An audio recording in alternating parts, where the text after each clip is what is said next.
Kenapa kamu azan? Kenapa kamu azan? Biarlah orang-orang berasa je azan. Yang kamu jangan azan.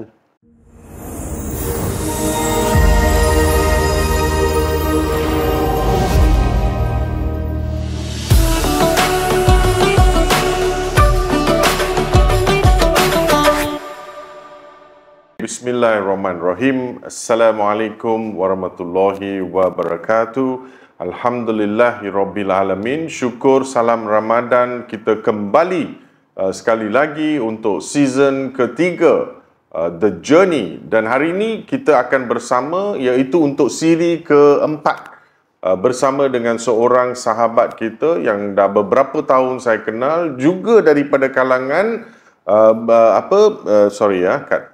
juga di kalangan orang asal yang daripada Ipoh, Perak. So kita import juga orang-orang Ipoh untuk bersama dengan kita.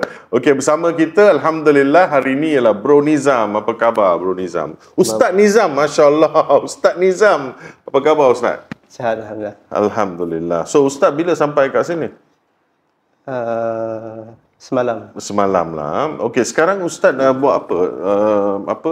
Persoalan dia. Jangan, relax dulu. Ini ialah program santai tau. Masya-Allah. Sabar. Jangan nervous. Saya kan first time kan masuk macam ni ya. Masya-Allah. So sebenarnya program The Journey ni kita dah buat siri sampai ke season ketiga. Cuma nak tahu pengalaman lah Ustaz ni. Ustaz dah memang memeluk agama Islam dah lama ke? Memang dah lama. Dah lama lah. Berapa tahun? Sebab dari lahir pun dah memeluk Islam. Oh, dah Islam dah. Oh, tetapi bagaimana penghijrahan? Ada penghijrahan lah, bukan terus boleh belajar dan sebagainya. Tak ada. Itulah kita nak tahu kisah dia lah. Okey, macam dulu saya kecil-kecil pun, time tu pun Islam masih tak kembang lagi. Suasana masih macam sama seperti orang asal dulu. Dari situlah bermulanya kita belajar mengenai Islam lah. Dari situlah startnya. Dari situ start lah untuk betul-betul belajar tentang agama lah. Agama Islam. Agama Islam. Tapi sebelum tu macam mana? Sebelum tu kebanyakan dalam OI sendirilah, orang asal sendiri nampak ke arah keagamaan Islam ni agak slow sikit lah. Pengetahuan dia, mereka masih mengamalkan adat budaya mereka sendirilah. Jadi salah satu di situ kelemahan mereka jauh dari Islam untuk mengamal cara Islam, hidup cara Islam itu sendiri. So bila Ustaz dapat hidayah untuk kira betul-betul nak memahami agama dan betul-betul nak beriman pada Allah? Sebab rasanya sebelum ni memang tidak beriman lah. Sebab tak faham. Yes. Tak solat, tak faham. Yes. Kan betul tak? Okey, salah. Kalau saya salah bagi tahu ya. Mungkin tak beriman, tak solat, memang tidak kenal siapa itu Tuhan dan sebagainya. Apa turning point dia? Apa yang menjadikan dia sampai ya betul, saya ni seorang Islam ni, saya kena beramal, kena beriman. Bila sampai dia tahap dia? Salah satu dia macam dulu disebabkan kurangnya ilmu, macam saya sendiri lah. Mula saya naik untuk menjadikan Islam itu sendiri. Ketika saya mendengar azan, ketika itu hati saya terasa tenang. Bila mendengar azan, di situlah terdetik perasaan tu. Macam mana kita nak dekatkan Islam itu, untuk nak tegakkan Islam itu, untuk kan awal-awal kaum kita memeluk Islam ni biar betul-betul memeluk Islam, agama itu sendiri. Tapi dekat kampung Ustaz yang sekarang ni alhamdulillah semua beramal. Saya pun pernah pergi kan ke kampung Ustaz kan. Tapi sebelum ni memang mereka tidak beramal. Yes. Semua orang. Oh, masya-Allah. Sebelum ni pun pihak dakwah sendiri pun mereka buat surau pun mereka dah buat. Tapi ada surau kan? Ada surau. Dulu surau papan. Time tu memang ada surau papan disebabkan orang kampung sini itu dia tak beramal dengan Islam. Surau itu terbiar dengan semahamun dah. Jadi dengan adanya macam saya budak baru lagi untuk mengajar benda tu, saya sendiri untuk usaha bangkitkan lagi untuk memperluaskan lagi Islam itu sendiri dalam masyarakat orang asal lah. Masya-Allah. So masa dalam penghijrahan tu pergi belajar lah. Saya ni pergi belajar juga, tapi saya dibimbing oleh Majlis Agama Islam Perak sendiri. Saya ada masuk dalam pusat dakwah di situlah. Mulanya kerjaya untuk saya menjadi imam di surau di Jumaat di tempat asal saya sendiri. Di situlah berkembangnya mereka kepercayaan Islam itu sendiri dan mereka beramal hingga sekarang lah. So sekarang ni memang mengajar jugalah. Mengajar dekat sana lah. Mengajar apa? Fardu Ain ke? Mengaji ke?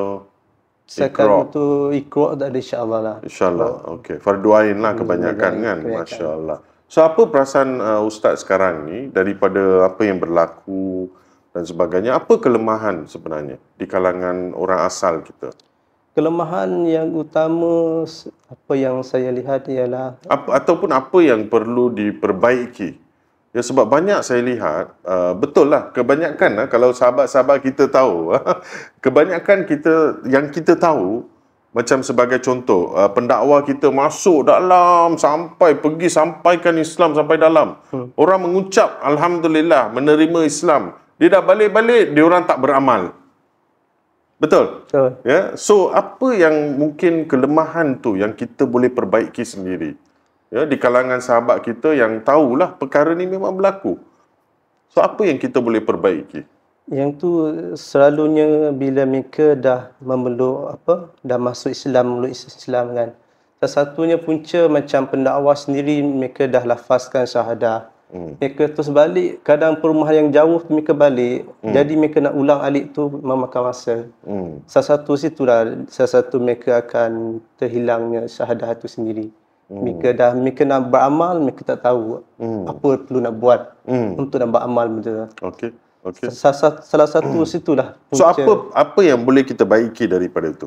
Daripada itu yang saya boleh show adalah untuk Sebab ustaz yang ada sana. Yes. So ustaz memang jumpa orang macam ni kan. So ustaz yang mesti tahu apa yang kita boleh perbaiki. Yang paling elok yang saya show adalah sentiasa kita berukhuwah untuk mereka, menyampaikan ilmu, memberi mereka fardu ain yang cukup agar mereka tauhid mereka itu mereka tak akan lari ke tempat yang kembali kepada agama yang asal. Salah satu lah. Tapi ada yang kembali ke agama asal lah. Boleh mungkin menjadi juga. Ada jugalah. Ada juga. Dia boleh sampai ada kes mahkamah dari suku kaum Temiya dari Kelantan. Ada yang kembali ya. Yes, mereka buat satu surat rayuan mahkamah Putrajaya. Ada kes itu boleh sampai naik mahkamah. Mereka tak nak mengunut Islam. Mereka nak keluar lah. Mereka nak keluar, mereka nak beramal balik dengan cara agama adat lain. yang asal. Apa jadi? Salah satu itulah punca. Tak ada orang yang nak bimbing mereka. Yes, salah satu. Tak ada orang yang nak bimbing mereka ke arah yang betul. So, mereka mungkin setengah orang tu mungkin mereka masuk kerana mereka terpaksa, mungkin juga. Mungkin mereka tu memang betul mereka nak suka benda tu, nak masuk Islam, tapi disebabkan pengajar tak ada, keyakinan mereka dah jadi kurang, Mereka mungkin kembali mereka dah lah. layu dan boleh kembali kepada agama Ustaz yang asal. umur berapa sekarang Ustaz? 30.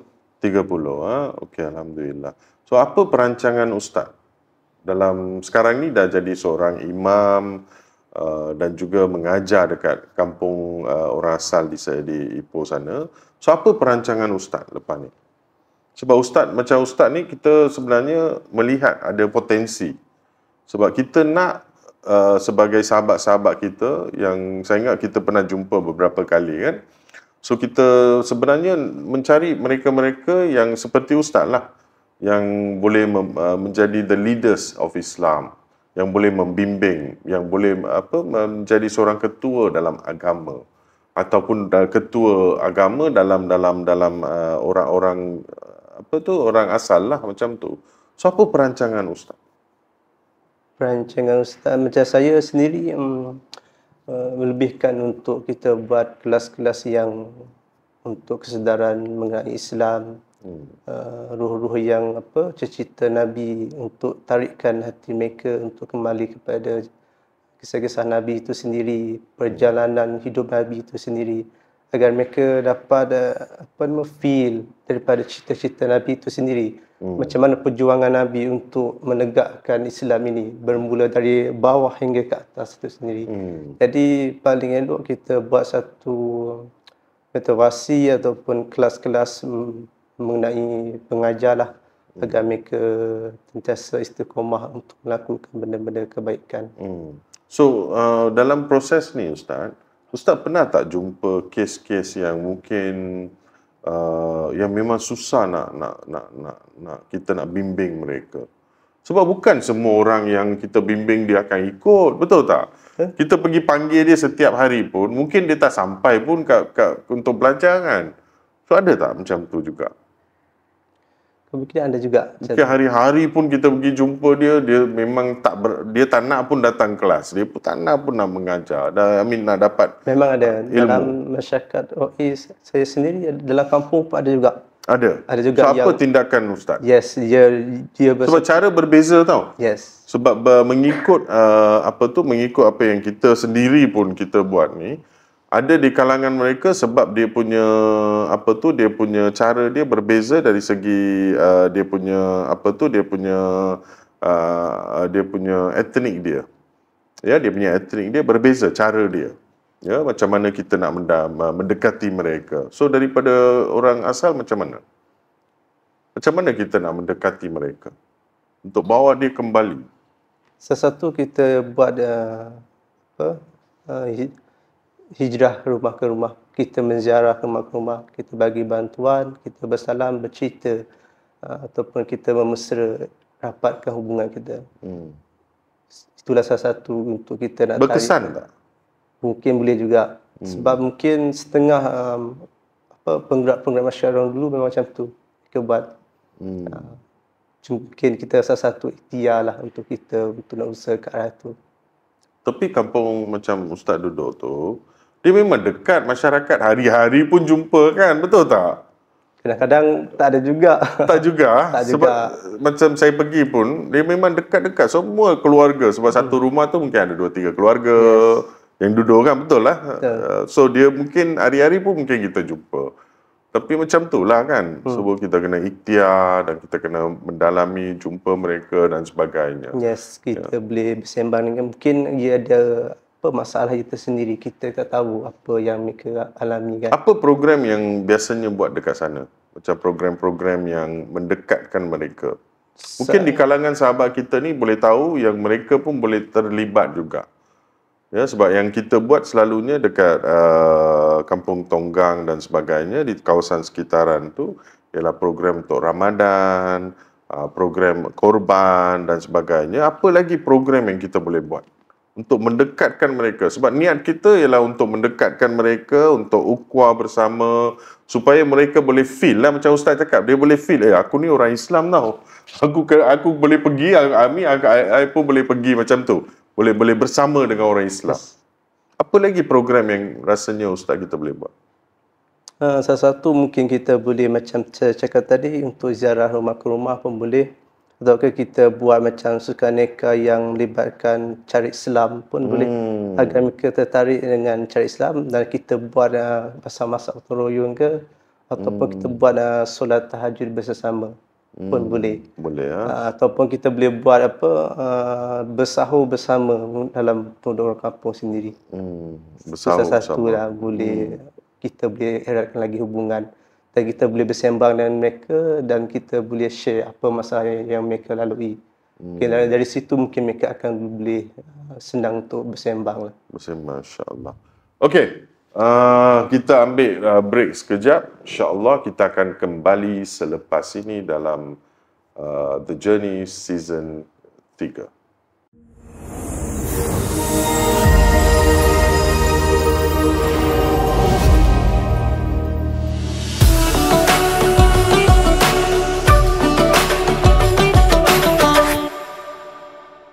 Alhamdulillah, kita kembali sekali lagi dalam The Journey Season 3.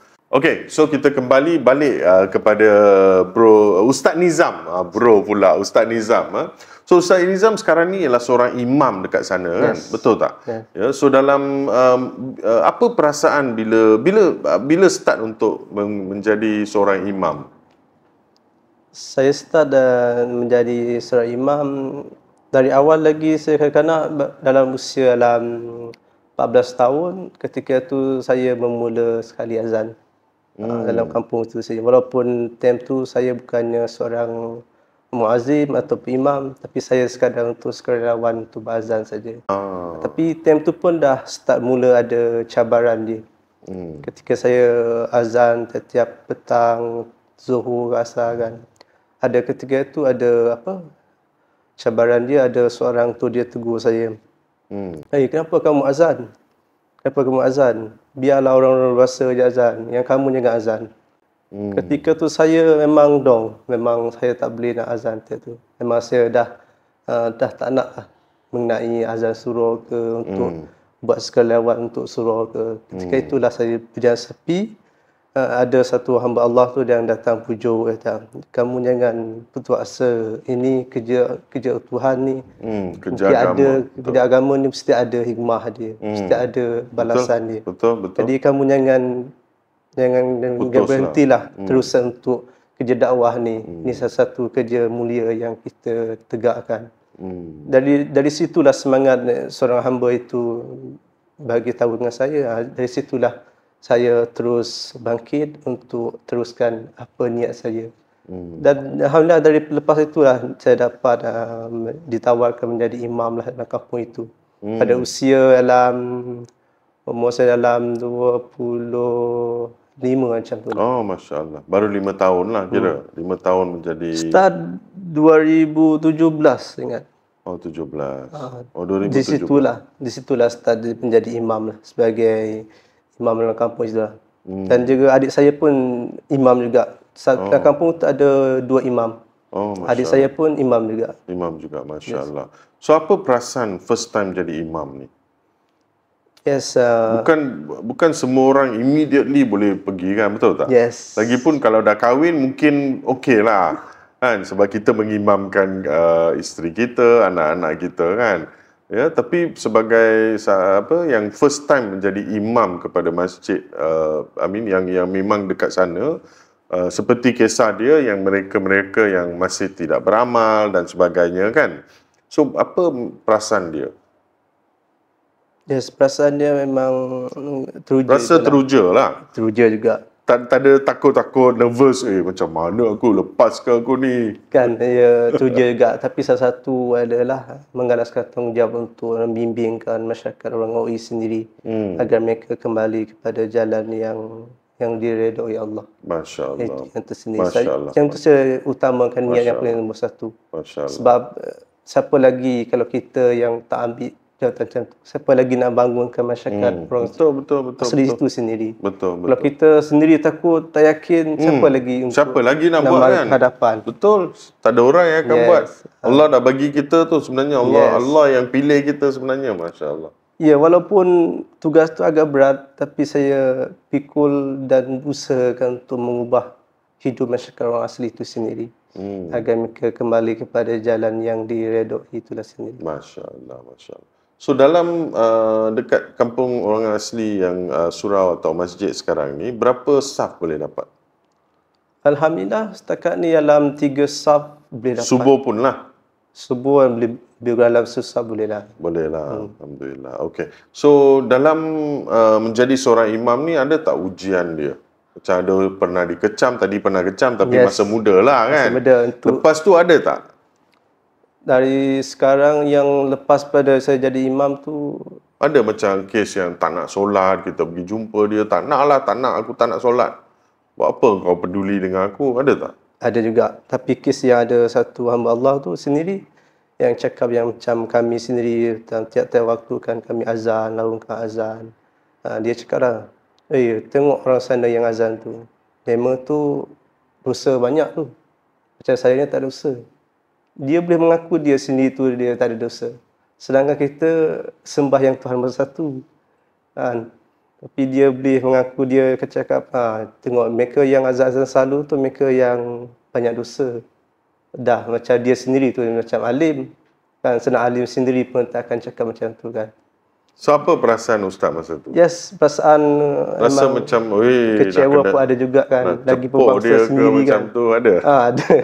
Ada, tak lari juga. Tapi itulah salah satu ujian untuk berdakwah lah. Okey. Sekarang orang asal lah. Ya. Tapi bagaimana penerimaan orang Islam sendiri? Maksudnya orang Islam, maksudnya pergi keluar, mesti keluar kan dari sana. Takkan duduk dekat dalam je. Memang keluarlah hari-hari ke dalam urusan pergi bandar dan sebab. Memang kenal lah orang kan dekat sana. So apa penerimaan mereka? Sebagai orang asal menjadi seorang imam dan mungkin orang Islam sendiri dia penerimaan ustaz sendiri. Setakat ni alhamdulillah tak ada apa isu lah. Setakat ni mereka lebih bila mereka tahu Islam itu mereka akan lebih yakin lagi lah. Setengah tempat yang kebanyakan mereka macam pelajar yang pergi kursus ataupun mereka buat program dalam kampung. Mereka tanya Islam dulu sebelum mereka masuk kampung. Sebab mereka nak yakin kalau Islam mesti kampung itu bersih, makanan dia halal, tak ada anjing. Sebab tu mereka macam program daripada kolej yang buat sebagai program anak angkat ke sukarelawan ke masuk dalam kampung. First kali mereka tanya mengenai kampung ni majoriti Islam ke tak. So mereka, kalau mereka dengar pun kampung ni Islam majoriti, okey. Maksudnya bersih lah. Maksudnya bersih, mereka tak ada yakin, anjing. Tak ada anjing. Mereka buat pun dengan yakin lah. Tempat itu bersih sendiri dan mereka pun senang untuk nak berinteraksi lah bersama dengan orang luar itu sendiri. So sekarang kan Ramadan kan Ustaz. So mungkin Ustaz nak bagi sedikit kira macam motivasi ke ataupun nak memberi sedikit sedikit kepada penonton-penonton kita supaya mereka ni betul-betul dilihat mungkin Ramadan ni memberi satu impact kepada mereka, satu iktibar kepada mereka. Mungkin ada pesanan untuk penonton-penonton kita dalam bulan Ramadan ni insya-Allah. Pesanan saya lakukan bulan Ramadan ini dengan sepenuh hati lah, dengan ikhlas agar amalan yang apa yang kita buat bulan Ramadan ini mendapat manfaat dan ganjarannya. InsyaAllah. Dan juga mungkin salah satu untuk melatih diri kita bersyukur dengan apa yang ada kan. Masya-Allah, masya-Allah. Dan menjadi muslim yang beriman dan bertakwa kepada Allah SWT. Alhamdulillah. Okey, itu dia pesanan terakhir daripada Ustaz Nizam di kalangan orang asal daripada Ipoh, Perak. Ya, terima kasih Ustaz bersama kami. Alhamdulillah datang daripada semalam duduk dekat sini. Masya-Allah, jauh datang. Berapa jam nak travel dari sana, Ustaz? Selalu kalau ikut 2 jam lah. 2 jam. Tu pun kalau straight tapi kalau berhenti mungkin dalam 3 jam. Oh, ada okey. Bukan 2 jam. 2 jam lah tadi cakap. Selalu kalau straight masa 2 jam saja. Tapi kalau kita nak berhenti rehat sekejap ke mungkin dalam 3 jam. 2 jam okey lagi. Kalau pergi Kelantan berapa jam? 8 jam, 6 jam. Masya-Allah. Okey, jangan lupa tuan-tuan dan puan-puan bersama dengan kami dalam program The Journey season ketiga. Ya, so hari ini alhamdulillah, dan jangan lupa juga program-program yang kita ada, ikuti Facebook kita, TikTok kita, semua social media kita untuk melihat dan mendapat info-info terkini tentang program-program yang dan di mana kita akan berada di setiap hari di bulan Ramadan. Okey, terima kasih bersama kami. Dengan itu, salam selamat berbuka kepada mereka-mereka, sahabat-sahabat kita, dan juga Assalamualaikum warahmatullahi wabarakatuh.